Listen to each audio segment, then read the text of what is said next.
जनगणना क्षेत्र प्रशिक्षकों तालीम कार्यक्रम सुवर्णपुर जिलार जनगणना 2027 प्रथम पर्याय क्षेत्र प्रशिक्षकों तालीम कार्यक्रम जिलापाल कार्यालय सम्मिलनी कक्ष जिलापाल तथा प्रमुख जनगणना अधिकारी सुवर्णपुर द्वारा आयोजित और अनुष्ठित हो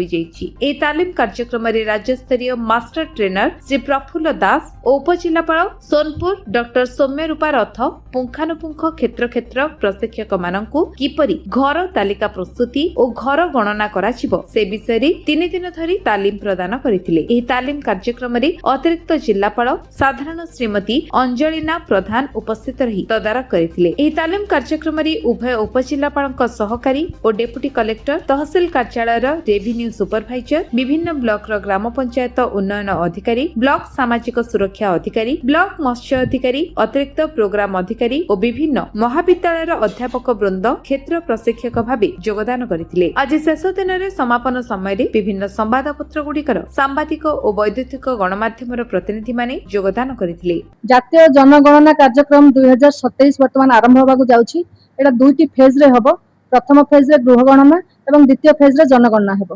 तो गृह गणना हमर आरंभ होबाकू जाउछि एप्रिल 16 तारिख रु मे 15 तारिख पर्यंत हबो। ता भितरे पुणी तार पूर्वर आमे एप्रिल 1 रु एप्रिल 15 पर्यंत स्वगणना कार्यक्रम हम तेणुक ए सब कार्यक्रम कि आमे मास्टर ट्रेनर हिसाब रे मु उपजिलापाल सोनपुर को मते प्रेरण करा जायतिला कलेक्टर द्वारा भुवनेश्वर रे आमे ट्रेनिंग लेके आस्तिलु एवं एठारे आसी आमे वर्तमान आज फील्ड ट्रेनर मानकर आमे ट्रेनिंग कार्यक्रम करथिलु एवं एही तालीम कार्यक्रम रे हमको सहयोग करथिले प्रफुल्ल बाबू आसंती स्टेट ट्रेनर हिसाब रे एवं ता सहित शिवम बाबू मध्ये अछंती टेक्निकल असिस्टेंट तो से समस्त मिसिकरी बढ़िया किना ट्रेनिंग आज हला। फील्ड ट्रेनर हमर सुवर्णपुर जिल्लार टोटल 24 जन फील्ड ट्रेनर्स अछंती से माने एठी 3 दिन काल हमर ट्रेनिंग कार्यक्रम हला 11 12 एवं 13 तारिख ए 3 दिन कार्यक्रम रे आज अंतिम दिवस। आज अंतिम दिवस रे समस्त बहुत सुंदर भाव में पार्टिसिपेट करबा सहित आमे तांको क्षेत्र परिदर्शन पई मध्ये नैथिलु एवं गृह गणना से माने प्रैक्टिकली करथिले। ए कलेक्टरेट सामने जो कॉलोनी अछि सेठी मध्ये से माने करथिले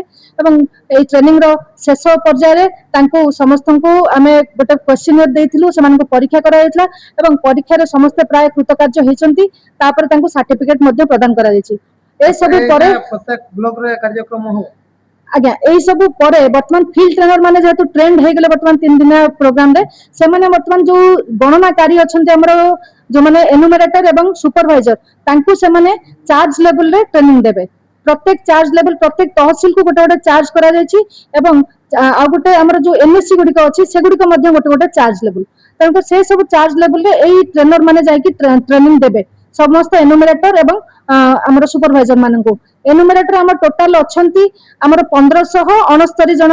एनुमरेटर अछंती एवं 269 जन हमर सुपरवाइजर अछंती आ से समस्त मिसिकी हमर टोटल सुवर्णपुर जिल्लार संपूर्ण गृह गणना जो फेज 1 रे हबाकू जाउची से गृह गणना कार्यक्रम से माने ही संपादित करिवे एवं एही जो गृह गणना कार्यक्रम बा जनगणना कार्यक्रम होची आर विशेषत्व होची जे एहा गोटे डिजिटल मोड रे हबाकू जाउची। प्रथम तर पय डिजिटल मोड रे हबाकू जाउची केवल मोबाइल माध्यम रे 34 टी क्वेश्चन पत्रा जिवो एवं सेही 34 टी क्वेश्चन रो उत्तर से माने मोबाइल रे ही रेकॉर्डिंग करिवे एवं आउ गोटे विशेषत्व होची जे जाति गणना एटा प्रथम थर हबाकू जाउची तेन करी एहा गोटे विशेष जनगणना कार्यक्रम बोली मु कहबी जहा कि 16 वर्ष परे होची एवं आम देशर 16तम जनगणना कार्यक्रम ऑनलाइन हबो कि ऑफलाइन हबो एटा ऑनलाइन रे हबो एटा केवल डिजिटल मोड रे हबाकू जाउची तेन करी मु समस्त सुवर्णपुर वासी को समस्त को आह्वान करची जे एई प्रकार ए जो हमर जनगणना कार्यक्रम हबो एतरे समस्त सहयोग करंतु एवं आगु को आसी निजर